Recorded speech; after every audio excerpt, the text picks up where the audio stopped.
So after almost a century of service, my pastor has laid down his sword and shield to go enjoy retirement with God and the rest of his worthy warriors. If I post this anywhere outside of Facebook, it's just so other people got access to it.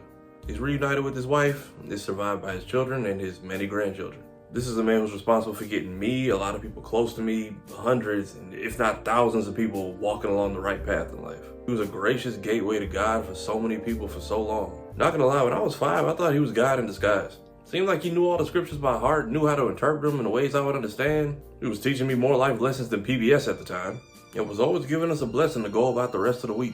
At the time, the assumption made sense. But to any young people watching this, go check on your elders from time to time. Life is unpredictable.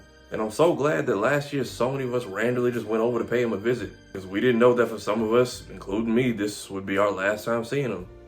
And I already know every gathering involving his passing is going to be packed to the brim because that's the kind of love and respect that he amassed over his many years on this earth. And when it comes time to finally celebrate his life, I know everyone's probably going to have a story to tell, a good memory they want to share, or just something kind to say. But I feel like that's kind of reserved for his close loved ones and family, which again, I know he has a lot of. But since I'm not going to be able to make the funeral, here's mine. So this story randomly fell on my heart 2 days before he passed. And I'll be honest, this was such a wild night that for a while I thought I made it up. This story takes place in 2010. I was in 9th grade, had just turned 14.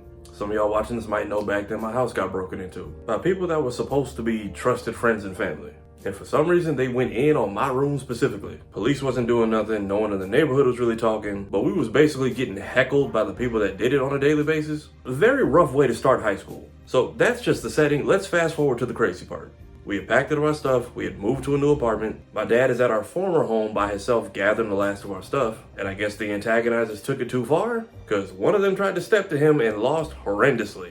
So now that this has happened, my dad calls us, my mom calls the police, have been investigating this. By the time we get back to the house, my dad is over here, the hooligans and all their friends over here, and between them is this barricade of police officers and cars that are basically blocking my house. To put it into perspective, it looked like a mix of that last scene from Daddy's Little Girls in the first boss fight from Sonic Adventure 1. Everyone's angry, everyone's intense, emotions are getting high, more and more knuckleheads are starting to show up on this side of the blockade, and to this day, I don't know how we found out. I don't know what phone call he got, or if God just sent this man a message directly.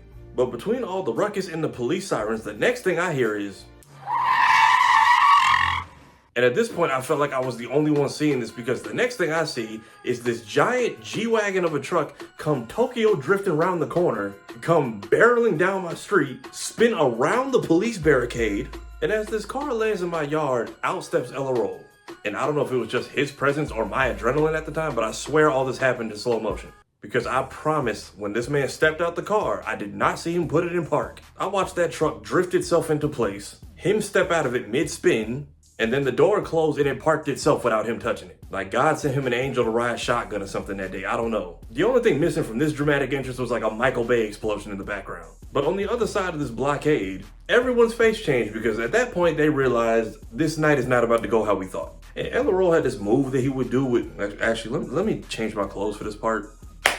Yeah, so whenever you saw that man's jacket on and he hit one of these, you're in big trouble, buddy. Now, I don't know if he had any help with him that night, but honestly, I don't think he needed it. And over the years of seeing him command a pulpit, I've seen him amplify his voice to deliver a message and give the word, but I had never seen him angry until today. So once the jacket flap had been done, everybody was officially on guard. And it was at this point I heard his voice hit new octave levels that I didn't even know it was capable of. And when he did, I stumbled a bit because I think I felt the earth stop moving. And then he just proceeded to read them off of filth like Kendrick in a rap beef. Have you ever seen a bunch of hooligans who can really do some damage get shamed into submission? Some real thugs get turned into toddlers? It's a beautiful sight, and that's what he did that night. Because for the next few minutes, all you was hearing was, "Y'all ain't got no business bothering this family out here. All of y'all. Every single one of y'all should be ashamed of yourselves being out here. Look at you. Just evil. Embarrassing. Demonic. Y'all know you ain't right and y'all should all feel ashamed." And then he started singling people out.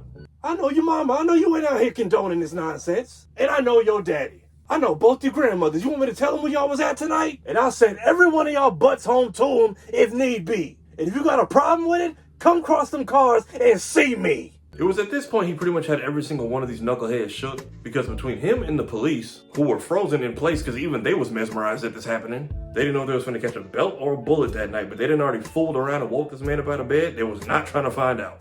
Yeah, when I tell y'all everybody ain't wanting no with Ella Roll that night, because a few minutes after this happened, everybody dispersed and went home. The cops arrested who they needed to with no resistance, and that was the last day I had to deal with this issue.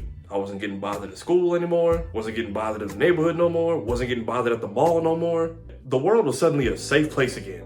But all jokes aside, that man stood up for me and my family that night and provided us with a level of protection that I didn't even know was possible.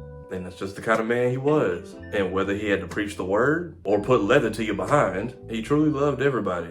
And he truly did right by as many people as he could. He was a father, grandfather, pastor, protector, provider. Over the course of his life, he had a lot of hats, but he wore each of them well. He was a true pinnacle in the place we all grew up, and a lifelong example of what healthy Black masculinity can be for a community. May God rest his soul. May we celebrate the long life that he lived and all the people that he helped. And may all of his life lessons and teachings live on through us. Again, I'm glad I got to spend a little bit of time with him before he departed. I'm very glad I had him pray for me that day.